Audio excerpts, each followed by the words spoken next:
Brought you by UTL solar 78,000కు subsidy పొందండి. సబ్సిడీతో UTL on grid solar system ను ఇన్స్టాల్ చేసుకోండి. అలాగే ఎస్సీ ఎస్టీ బీసీ విద్యార్థుల కోసం ఏర్పాటు చేసే స్కూల్స్ లో ఇన్ఫ్రాస్ట్రక్చర్ క్రియేట్ చేయాలంటే అందుకు నిధులు ఖచ్చితంగా అవసరం. ఇప్పుడు సినిమాల ద్వారా వస్తున్న ఆదాయాన్ని పేదలకే మళ్లీ తిరిగి చేరేలా చేసేందుకు ఈ సెస్ ను విధించాలని ప్రభుత్వం భావిస్తోంది.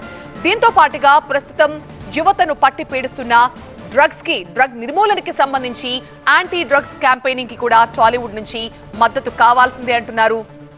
హీరోలు హీరోయిన్లు అంతా కూడా ఈ ప్రచారంలో పాల్గొనాలి, కొన్ని యాడ్స్ చేయాలి, ఆ యాడ్స్ ని సినిమాకి ముందు థియేటర్లో ప్రదర్శించాలి అని ప్రభుత్వం గట్టిగా చెప్తోంది. ఈ అంశాన్ని సీఎం రేవంత్ రెడ్డి చాలా సీరియస్ గా తీసుకున్నారు. డ్రగ్స్ నిర్మూలనకు ప్రభుత్వం ఇప్పటికే భారీ ఆపరేషన్ చేపట్టింది కాబట్టి దానికి ఇండస్ట్రీ మద్దతు ఇవ్వాలన్నది సీఎం మాట, అలాగే ఒక డిమాండ్ అని కూడా అనుకోవచ్చు. సెలబ్రిటీల ద్వారా ప్రచారం చేస్తే అది ప్రజల్లోకి త్వరగా వెళ్తుంది కాబట్టి ప్రభుత్వం ఈ రకమైన డిమాండ్ ని సెలబ్రిటీస్ ముందుంచబోతోంది. మా ప్రతినిధి శ్రవణ్ ఉన్నారు లైవ్ లో మరింత సమాచారం అందించడానికి.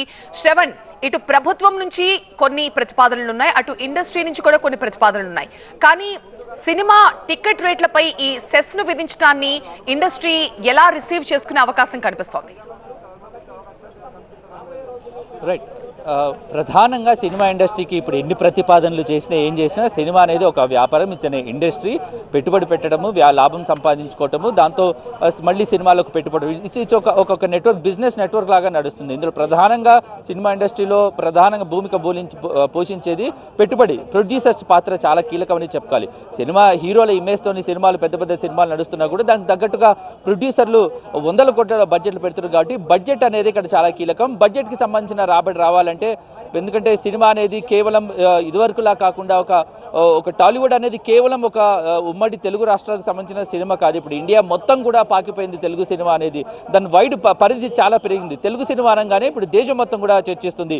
ఇటు బాలీవుడ్కి సంబంధించిన పెద్ద పెద్ద యశ్రాజ్ లాంటి పెద్ద పెద్ద ప్రొడ్యూసర్లు కూడా తెలుగులో వచ్చే సినిమాలను, తెలుగు సూపర్ స్టార్స్ తీసే సినిమాలను డిస్ట్రిబ్యూట్ చేయడానికి తీసుకుంటున్నారు. వరల్డ్ వైడ్గా రిలీజ్ చేయడానికి కూడా వాళ్ళు కొనుక్కుంటున్న పరిస్థితి. సో ఈ నేపథ్యంలోనే సినిమా క్వాలిటీ ఖచ్చితంగా పెరగాలి. ఎందుకంటే సినిమా పరిధి పెరిగింది కాబట్టి దానిలో క్వాలిటీ పెంచాల్సిన అవసరం ఉంది. క్వాలిటీ పెంచాలంటే పెట్టుబడి ఖచ్చితంగా పెంచాల్సిన పరిస్థితి ఖచ్చితంగా ఏర్పడుతుంది. 100 కోట్ల బడ్జెట్ పెడితే కానీ ప్రపంచవ్యాప్తంగా లేదంటే ఇండియా వైడ్గా కావాల్సిన కంటెంట్కి కానీ ఆ క్వాలిటీకి సంబంధించిన సినిమాలు తీయడానికి వాళ్ళకి అవకాశం ఉండదు. ఆ స్టాండర్డ్స్ పెంచాలంటే ఖచ్చితంగా బడ్జెట్ పెరగాలి. కాబట్టి బడ్జెట్ విషయంలోనే ప్రొడ్యూసర్స్ కొంత ప్రభుత్వాన్ని వినపం చేసే సిచ్యువేషన్ లోపల కనిపిస్తుంది. ఎందుకంటే ఖచ్చితంగా బెనిఫిట్ షోలకి, దాంతో పాటుగా కూడా అదే సినిమా రేట్లు పెంచుకోవడానికి ప్రభుత్వం సానుకూలంగా స్పందిస్తేనే సినిమా పరిధిని ఇంటర్నేషనల్ స్థాయికి తీసుకెళ్లగలుగుతాము అనేది సినిమా పెద్దలు ప్రభుత్వానికి చాలా సున్నితంగా విన్నవించే ప్రయత్నం చేస్తున్నారు. కానీ ఇటు ప్రభుత్వం నుంచి అసెంబ్లీలో ఏదైతే ప్రకటన చేశారో బెనిఫిట్ షోలు ఉండవు,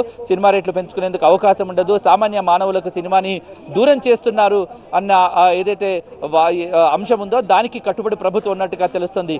కానీ ఈ బెనిఫిట్ షోల విషయంలో లేదంటే సినిమా టికెట్లు పెంచుకునే విషయంలో ప్రొడ్యూసర్స్కి ఆ ఫ్లెక్సిబిలిటీ ఇవ్వాలి. ఆ ఫ్లెక్సిబిలిటీ ఇస్తేనే సినిమా ప్రొడ్యూసర్లు బడ్జెట్లను, ఒక క్వాలిటీ ప్రోడక్ట్ను తయారు చేయడానికి ప్రొడ్యూసర్లకు ఆ ఫ్లెక్సిబిలిటీ ఉంటుంది. ఆ ఫ్లెక్సిబిలిటీ లేకుంటే అనుకున్న క్వాలిటీని అందించలేము. సినిమా పరిధిని, తెలుగు సినిమా పరిధిని విశ్వవ్యాప్తం చేయాలంటే ఈ విషయంలో ప్రభుత్వం కాస్త కన్సిడర్ చేయాలని ప్రభుత్వానికి ఇటు సినిమా పెద్దల నుంచి రిక్వెస్ట్ వెళ్తున్నట్టుగా తెలుస్తుంది. కానీ ఇప్పటి వరకు అయితే ఏదైతే సినిమా బడ్జెట్ విషయంలో, సినిమా రేట్ల విషయంలో కానీ బెనిఫిట్ షోల విషయంలో ఏదైతే ప్రభుత్వం స్టాండ్ తీసుకుందో దానికి కట్టుబడి ఉందన్నట్టుగా తెలుస్తుంది. ఏమైనా పునరాలోచన చేస్తుందా అనే విషయంలో మాత్రం ఫర్దర్గా అప్డేట్లో తెలవాల్సింది విషయం కలుపుతుంది. Then did not to attend Chandrababu.